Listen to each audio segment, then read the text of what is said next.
사춘기가 되면 한 번씩 하게 되는 그런 고민들이 있습니다. 보통 한 12살에서 13살 정도가 되면 사춘기에 들어서게 되는데요. 그렇게 사춘기에 들어선 청소년들이 그 고민을 시작해서 죽을 때까지 풀지 못하는 숙제가 한 가지 있습니다. 그것은 바로 나는 누구인가에 대한 해답입니다.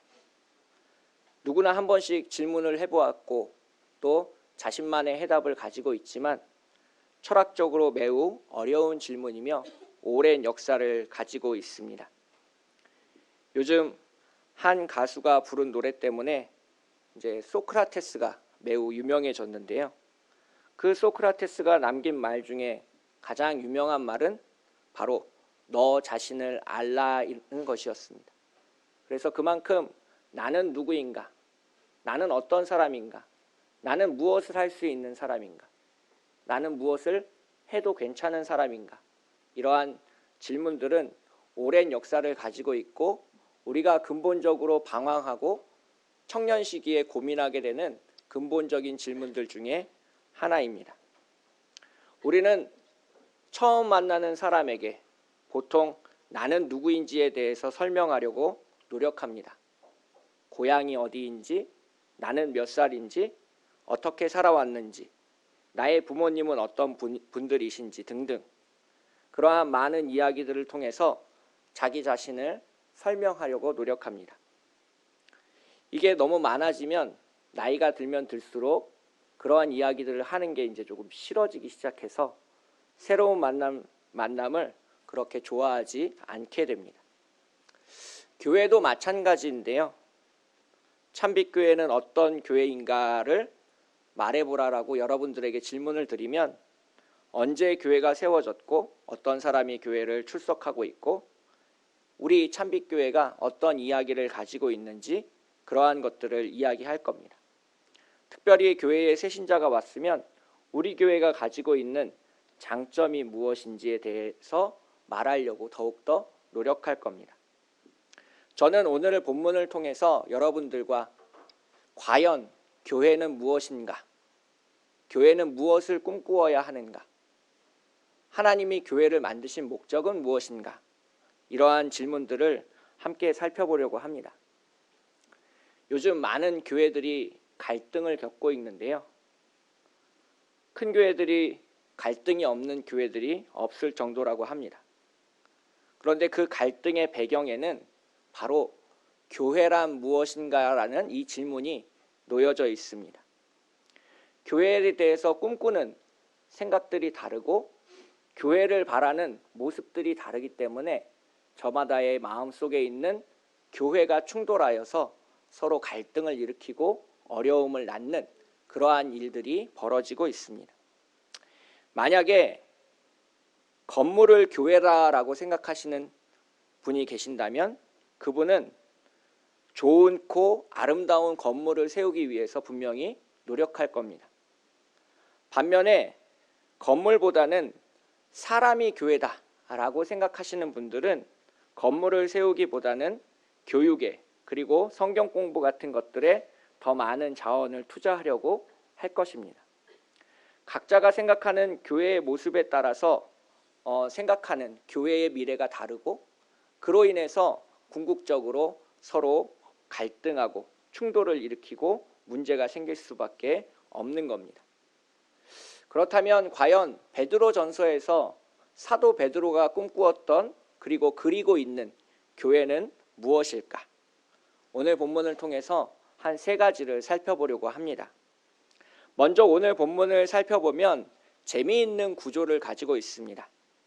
4절, 5절에서 교회, 즉 주님의 백성에 대한 이야기가 나오고 6, 7, 8절이 예수님에 대한 아주 짤막하고 인상적인 이야기를 담고 있습니다.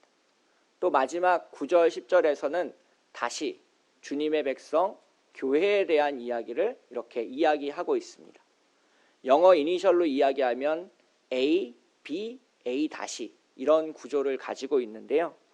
이러한 구조를 우리는 성서학자들이 샌드위치 구조다 혹은 동시먼적 구조다라고 이야기를 하게 됩니다. 이 동심원적 구조라는 것은 이제 삶은 달걀을 보시면 이해하기 쉬운데요. 우리가 계란을 삶아서 이제 반으로 쪼개면 그 가운데가 노른자이고 이제 바깥쪽이 흰자가 있습니다. 그래서 이제 그 중심에 있는 거는 이제 노른자에 해당하고 바깥에 있는 것은 흰자에 해당해서 이러한 것들을 액자식 구성 혹은 동심원적 구성, 샌드위치 구성 이렇게 부르게 됩니다. 이러한 것들이 가장 잘 보여지는 예가 바로 이제 모세오경이라는 책인데요. 우리가 잘 알고 있듯이 모세오경은 창세기, 출애굽기, 레위기, 민수기, 신명기 이렇게 5권의 책을 모세오경이라고 부르고 있습니다. 이 모세오경이 동심원적 구조, 즉 샌드위치 구조를 가지고 있습니다. 제일 중요한 것은 가운데 있는 레위기, 시내산에서 하나님이 말씀하신 그 레위기가 중심에 있고 그 중심에 있는 레위기를 필두로 해서 출애굽기와 민수기가 있습니다.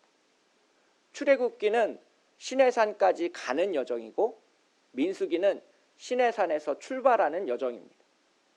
마찬가지로 동심원의 가장 바깥쪽에 있는 창세기와 신명기가 짝을 이루게 되는데요. 바로 아브라함이 복을 받아서 가나안 땅을 약속으로 받게 되고요. 신명기 제일 마지막에서 모세가 가나안 땅에 들어가는 이스라엘 백성에게 그 땅에 대해서 이야기를 하고 있는 장면이 마무리되고 있습니다.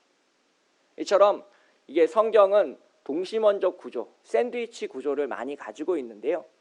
그 까닭은 무엇이냐면 암송하기, 외우기 쉽게 하기 위해서 그렇습니다. 예전에는 이 종이가 매우 귀했던 시절입니다. 이 구약 성경이 쓰여진 시기를 대충 3,500년 전 정도로 잡고 있는데요. 그때는 종이가 아니라 양피지 같은 아주 귀한 물건에 이제 썼습니다. 예를 들면 우리가 잘 알고 있는 이사야서 한 권을 필사하면 대충 7천만 원어치의 양피지가 필요하다라고 이제 학자들은 이야기를 하게 됩니다. 그래서 집집마다 성경이 있는 것이 아니로 마을의 회당과 같은 중요한 곳에 가면 이제 그 두루마리 양피지를 구경할 수 있는 그러한 상황이었습니다. 그래서 많은 사람들이 어려서부터 성경을 암송하기를 원했고 그 암송하기 가장 좋은 구조가 동심원적 구조라는 겁니다. 앞부분을 암기하면 마지막 부분은 그 앞부분에 의해서 유추해서 저절로 암송할 수 있는 그러한 구조를 가지고 있습니다. 그래서 오늘 본문 4절부터 10절까지는 샌드위치 구조를 가지고 있는데요. 가장 중요한 부분은 6절부터 8절입니다.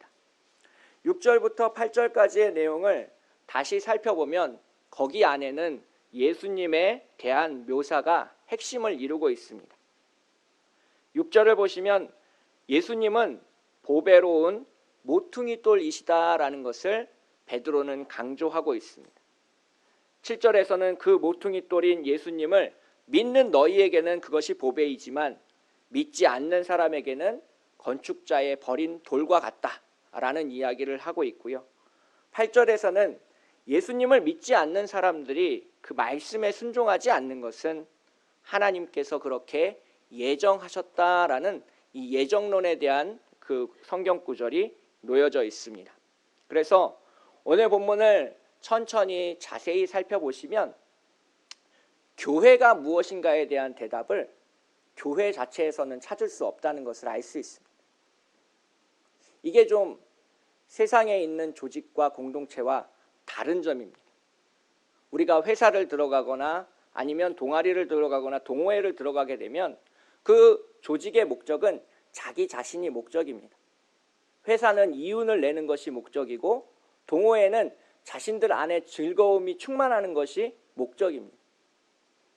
그래서 이 세상 가운데서 만나는 모임과 회중 사이에는 자기 자신이라는 테두리 안에서 목적을 찾는 그러한 구조를 가지고 있습니다. 반면에 교회는 그렇지 않습니다. 왜냐하면 하나님이 부르셔서 생긴 공동체가 교회이기 때문입니다. 그래서 교회의 존재 목적과 교회의 사명과 교회가 나아가야 될 방향은 교회 안에서는 찾을 수 없습니다.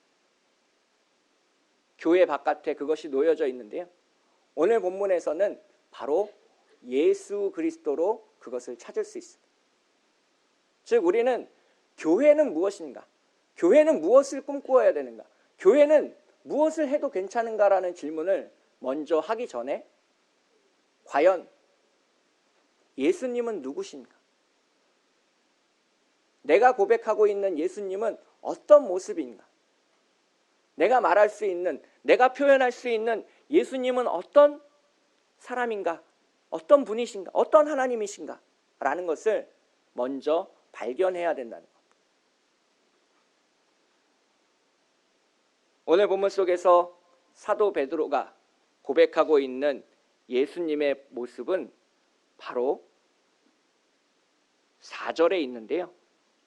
4절을 보시면 사람에게는 버림바가 되었으나 하나님께는 택하심을 입은 보배로운 산돌이신 예수님이시다라고 이야기하고 있습니다. 이 보배로운 산돌, 이것을 해석하기 위해서는 우리가 구약성경을 잠깐 찾아서 읽어볼 필요가 있는데요. 구약성경 107쪽 출애굽기 17장 5절부터 7절 말씀을 함께 살펴보도록 하겠습니다. 구약성경 107쪽 혹은 108쪽 출애굽기 17장 5절부터 7절 말씀입니다.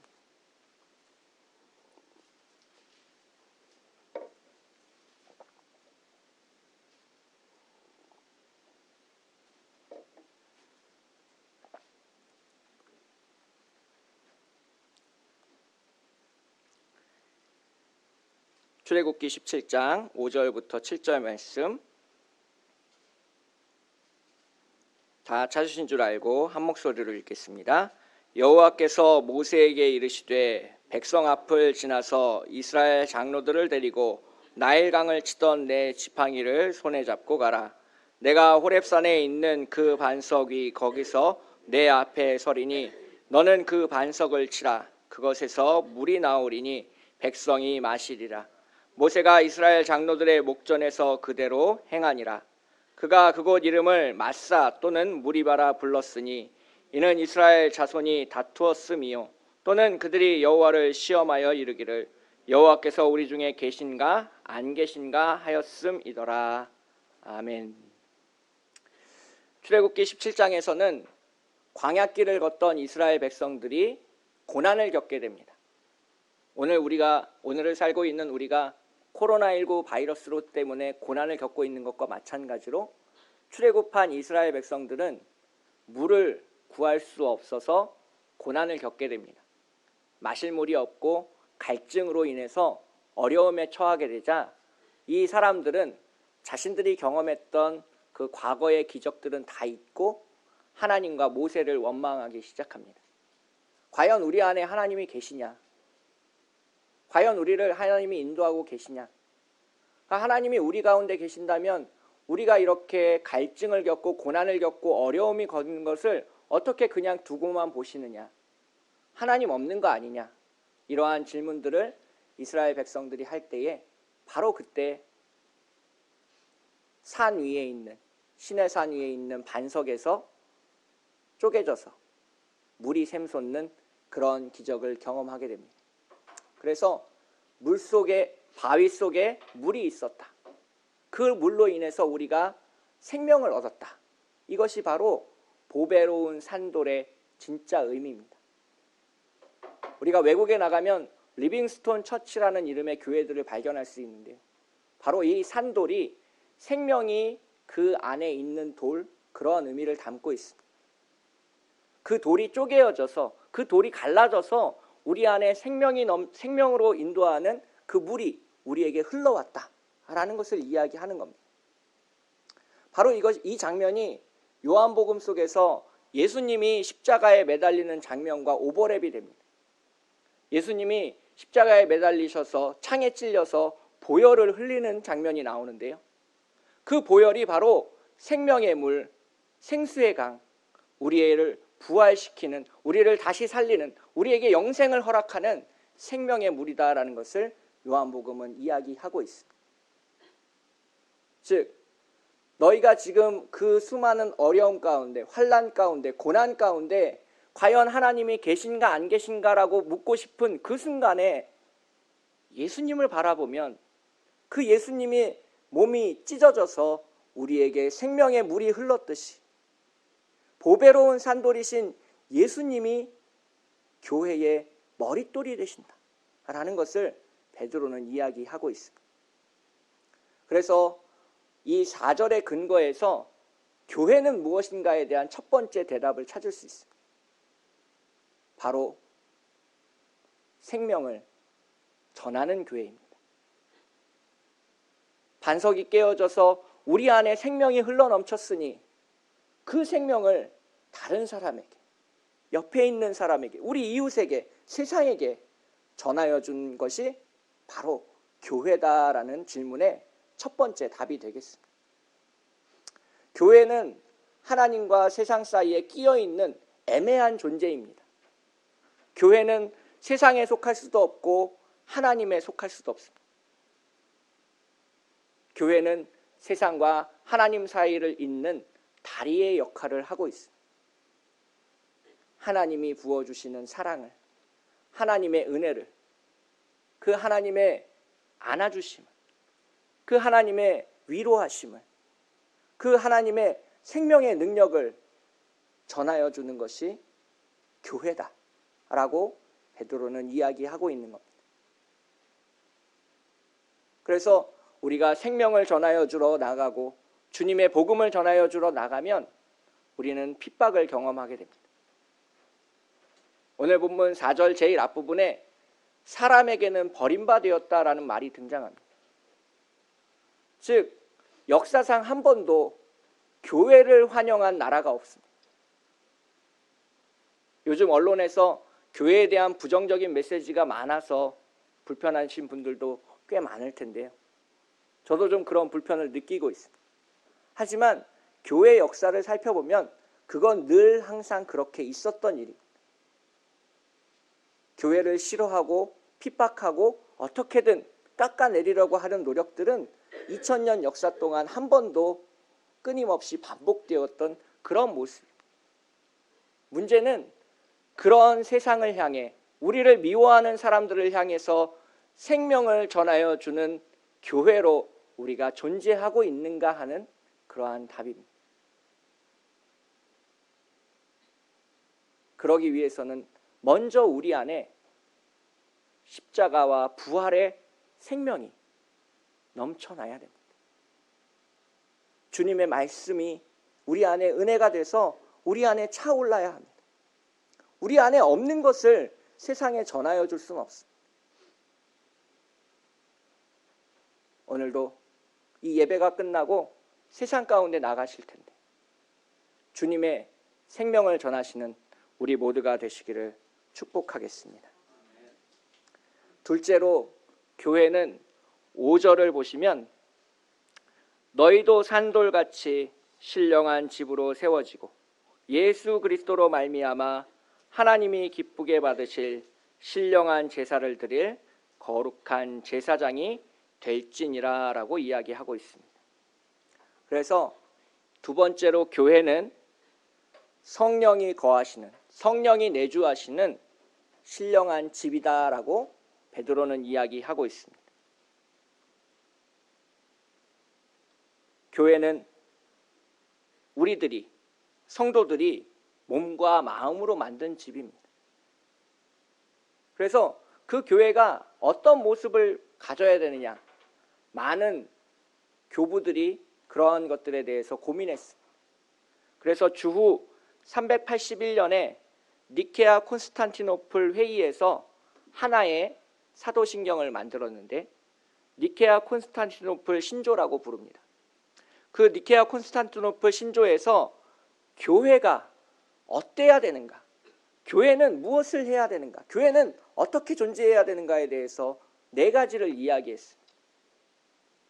그 니케아 콘스탄티노플 신조를 제가 읽어보면 우리는 하나의 거룩하고 보편적이며 사도적인 교회를 믿습니다라고 고백하고 있습니다. 우리가 고백하는 사도신경에서는 거룩한 공교회를 믿습니다라고 고백하는데 이 니케아 콘스탄티노플 신조에서는 그것이 조금 더 발전되어서 네 가지를 이야기하고 있습니다. 교회는 하나다. 교회는 거룩하다. 교회는 보편적이다. 교회는 사도적이다. 라는 것을 이야기하고 있습니다. 교회가 하나다라는 이야기는 교회는 나뉠 수 없고 깨어질 수 없고 분열될 수 없다라는 것을 이야기하고 있습니다. 우리는 모두 한 뿌리를 가지고 있습니다. 우리는 삼위일체 한 분 하나님을 섬기고 있기 때문에 그렇습니다.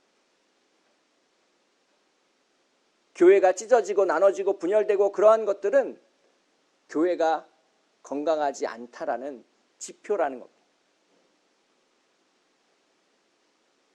우리가 새로운 집을 사서 들어갔는데 그 집의 벽이 갈라져 있다라고 생각해 보십시오. 콘센트에서 물이 쏟아지고 지하 주차장에 불이 들어오지 않는 그러한 새로운 아파트라고 생각을 해 보십시오.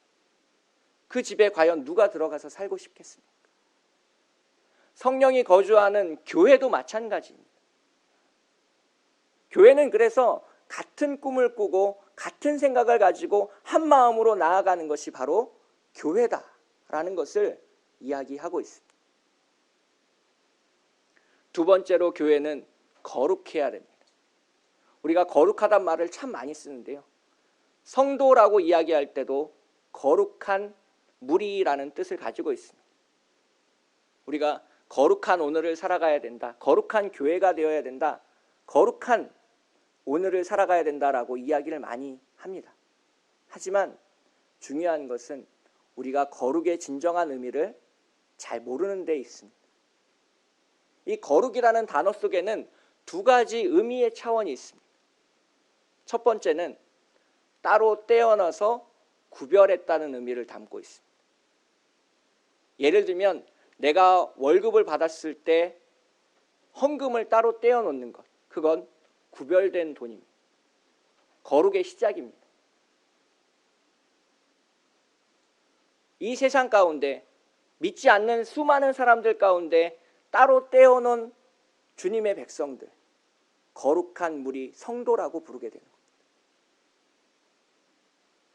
목회자도 마찬가지입니다. 목회자도 거룩하다고 말할 때는 이 세상의 일을 하나도 하지 않고 오직 주님의 말씀과 기도에만 전념하도록 따로 떼어놓은 사람, 그래서 우리는 그 사람들을 목회자다라고 부르게 되는 겁니다. 그런데 단순히 구별하고 따로 떼어놓고 성별한다라고 해서 거룩이 완성이 되는 것은 아닙니다. 그것이 완성되기 위해서는 온전함, 완전함이 그 안에 포함되어야 된다는 겁니다. 예를 들면 100만 원을 내가 벌었습니다. 주님한테 11조를 해야 되는데 8만 원만 한다. 뭔가 좀 이상하지 않습니다. 그래서 그 안에는 온전함이 포함이 되어야 되는 것을 이야기하고 있는데요. 오늘 본문 앞에 있는 베드로전서 1장 18절 19절에 보시면 그 거룩함에 대해서 예수님의 모습을 통해서 이렇게 얘기하고 있습니다. 베드로전서 1장 18절 19절을 보시면 너희가 알거니와 너희 조상이 물려준 헛된 행실에서 대속함을 받은 것은 은이나 금같이 없어질 것으로 된 것이 아니요 오직 흠없고 점없는 어린 양 같은 그리스도의 보배로운 피로 된 것이다 라고 이야기하고 있습니다. 여기서 예수님의 모습을 오직 흠이 없고 점이 없는 어린 양이다 라고 이야기했습니다. 그냥 따로 구별해 놓은 어린 양이 아니라 완전함을 갖추고 있는 온전한 거룩한 어린 양이다 라고 이야기하는 것입니다. 즉 우리가 이 세상을 거룩하게 살아간다라고 했을 때는 따로 떼어놓고 그것이 완전하여져서 완벽해진 그러한 것을 의미하고 있습니다. 우리가 주일 예배를 따로 떼어넣어서 이 시간에 예배를 드리는 것은 거룩한 시간입니다. 출발점입니다. 그런데 우리의 마음속에는 번민이 가득합니다. 세상 속에 두고 온 번민들, 자녀들 생각, 경제적인 문제들, 그리고 내일 회사에 가서 해야 될 수많은 일들이 우리 머릿속을 가득 채워져 있다면 그것을 우리는 완벽한 예배, 거룩한 예배다라고 부르긴 힘들 겁니다. 왜냐하면 그 안에는 몸과 마음이 완전히 참여한 완벽한 예배가 아니기 때문입니다. 그래서 교회는 하나여야 되고 교회는 거룩해야 됩니다. 그리고 교회는 보편적이어야 되는데 이 말은 교회 안에는 어떤 차별도 존재해서는 안 된다는 것을 이야기하고 있습니다. 만약 누군가가 교회를 와서 가입하려고 하는데 그 교회에 등록하려고 하는데 당신의 재산은 얼마입니까? 1년에 책은 몇 권씩 읽으십니까? 암송하는 성경 구절이 있으십니까? 라고 자격을 묻는다면 그 교회는 건강한 교회가 아닐 겁니다. 가난한 사람도 부자인 사람도 세상 속에 명예를 가진 사람도 이름이 없는 사람도 백인도 황인도 흑인도 모두 똑같이 주님의 은혜를 맛볼 수 있는 것이 바로 보편적인 교회, 차별이 없는 교회다라는 것을 이야기하고 있습니다. 가장 마지막으로는 사도적인 교회여야 되는데요. 바로 그 안에 주님의 복음이 담겨져 있는가 하는 것이 가장 중요한 척도입니다. 우리 사회에 기독교 이단들이 참 많은데요. 앞에 세 가지를 참 잘합니다.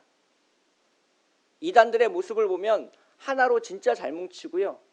자신들이 하고 있는 일들에 대한 거룩함을 정말 잘하고 있습니다. 그리고 그 이단 집단들 안에 어떤 차별도 존재하지 않는 것처럼 홍보하고 있고 이야기하고 있습니다. 단 한 가지가 빠져 있습니다. 예수 그리스도의 십자가가 빠져 있습니다. 주님의 복음이 빠져 있습니다. 하나님의 은혜가 빠져 있습니다.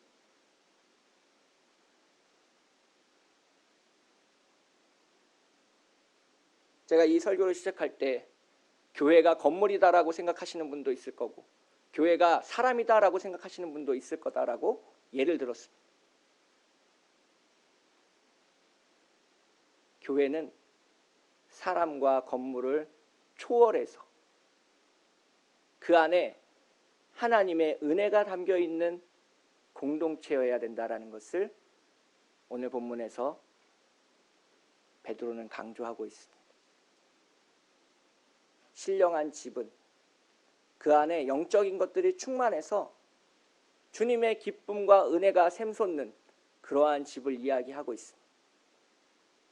행복한 집은 밖에 나갔다가 다시 그 집으로 들어가고 싶습니다. 빨리 퇴근해서 집으로 돌아가서 그 행복을 누리고 싶습니다.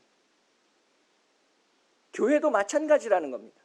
교회가 신령한 집이다라고 얘기했을 때 그 교회는 온전한 기쁨과 사랑이 충만해서 누구든 다시 한번 또 가고 싶은 그러한 마음이 드는 교회여야 된다라는 것을 베드로는 이야기하고 있는 겁니다. 제가 두 가지를 교회에 대해서 말씀드렸습니다. 생명을 전하는 교회, 신령한 집으로 존재하는 교회. 마지막 세 번째는 9절에 있습니다. 그러나 너희는 택하신 족속이요 왕같은 제사장들이요 거룩한 나라요 그의 소유가 된 백성이니 이는 너희를 어두운 데서 불러내어 그의 기이한 빛에 들어가게 하신 이의 아름다운 덕을 선포하게 하려 하심이다. 오늘 본문 9절에 따르면 교회는 이 땅 가운데 하나님 나라를 보여주는 표본입니다. 샘플입니다.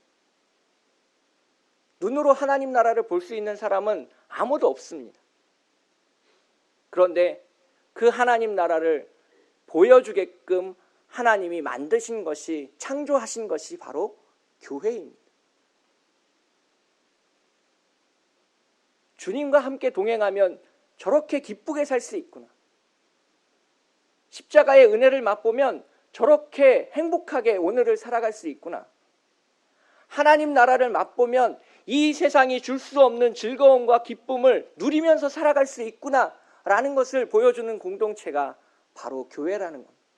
거룩한 나라요, 택하신 족속이요, 왕같은 제사장들이 모여있는 나라이구나라는 것을 보여주는 것이 바로 교회라는 겁니다.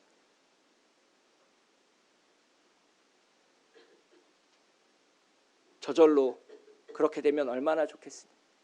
내가 주일날 예배당에 나와서 앉아있기만 하면 그렇게 거룩한 나라가 되고 신령한 집이 되고 생명을 전할 수 있는 교회가 될 수 있다라면 얼마나 좋겠습니까? 오늘 본문은 우리에게 숙제를 남겨주고 있습니다. 거룩한 집이 되기 위해서, 생명을 전하는 교회가 되기 위해서, 하나님 나라가 되기 위해서 우리가 해야 될 것들을 두 가지를 이야기하고 있습니다. 첫 번째는 4절에 제일 마지막에 나와 있는데요. 산돌이신 예수께 나아가라라고 이야기하고 있습니다. 이 세상 그 어떤 누구도, 심지어 목회자인 저마저도 예수님 앞에 나아가지 않고 은혜를 경험할 수 있는 방법은 없습니다. 다른 이름으로서는 구원을 받을 수 없나니 천하의 다른 이름으로 구원을 없다라고 베드로가 이야기하고 있는 바와 동일한 겁니다. 다른 방법으로, 다른 길로 주님 앞에 나아가 은혜를 얻을 수 있는 방법은 없습니다. 주 예수 그리스도를, 주님의 십자가를 나와 가까이 모시고 살아가는 오늘의 노력만이 우리를 변화시키고 다르게 하고 또 새로운 사람으로 만들 것입니다. 두 번째는 9절에 나와 있는데요. 너희를 어두운 데서 불러내어 그의 기이한 빛에 들어가게 하신 이의 아름다운 덕을 선포하게 하려 하심이다 라고 이야기하고 있습니다. 즉 교회가 존재하는 목적은 아름다운 덕을 선포하는 겁니다. 근데 그 덕을 선포하려면 주님의 빛을 한번 경험해야 되는 거예요. 기이한 빛, 놀라운 빛, 이 세상에는 없는 빛, 참빛, 그것을 경험한 사람만이 세상 속에 나아가 선포할 수 있다라는 겁니다.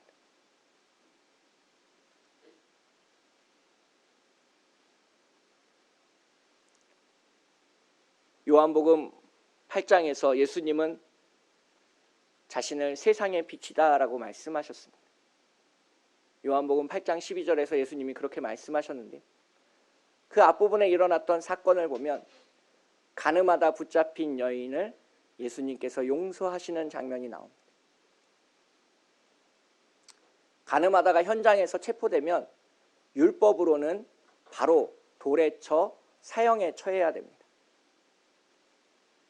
가늠하지 말라는 십계명을 어겼기 때문에 그 어떤 누구도 그것을 용서해 주거나 다른 방법으로 구제해 줄 수는 없었습니다. 율법으로는 할 수 없지만 예수 그리스도의 사랑으로, 하나님의 은혜로 그것을 용서하셨습니다. 우리가 기이한 빛에 들어간다는 것은 그러한 용서를 우리가 맛보는 겁니다. 주님이 나를 용서하셨어. 주님의 십자가로 나를 구원하셨어. 도저히 입을 다물고 가만히 있을 수 없는 그 은혜가 우리 안에 있다라고 아름다운 덕을 선포하는 것이 하나님 나라요 교회 공동체다라는 것을 오늘 본문은 이야기하고 있습니다. 짧게 오늘 본문을 세 가지로 정리하고 마무리하려고 합니다. 교회는 생명을 전하는 교회입니다. 반석이 깨어져서 물이 나오듯이 예수 그리스도의 십자가에서 주님이 보혈을 흘려 우리에게 생명을 주셨듯이 교회는 세상 속에서 만나는 수많은 어려움과 상처들로 깨어지면서 우리 안에 있는 생명을 전하는 교회입니다. 두 번째로 교회는 신령한 집입니다. 주님을 모시고 사는 집입니다. 주님이 거하시는 집입니다. 그래서 우리는 깨끗하고 거룩하고 완벽하고 하나여야 되고 튼튼해야 되고 주님의 복음이 우리 안에 담겨 세상으로 나아가기 때문입니다. 마지막으로 우리는 세상 가운데서 하나님 나라를 선포해야 됩니다. 주님이 보여주신 그 구원의 빛, 놀라운 은혜의 빛, 생명의 빛, 부활의 빛을 아름다운 덕을 선포하는 교회. 이것이 베드로가 꿈꾸고 있는 교회이고 베드로가 자신의 목숨을 바쳐가면서까지 만들고 싶어 했던 교회입니다.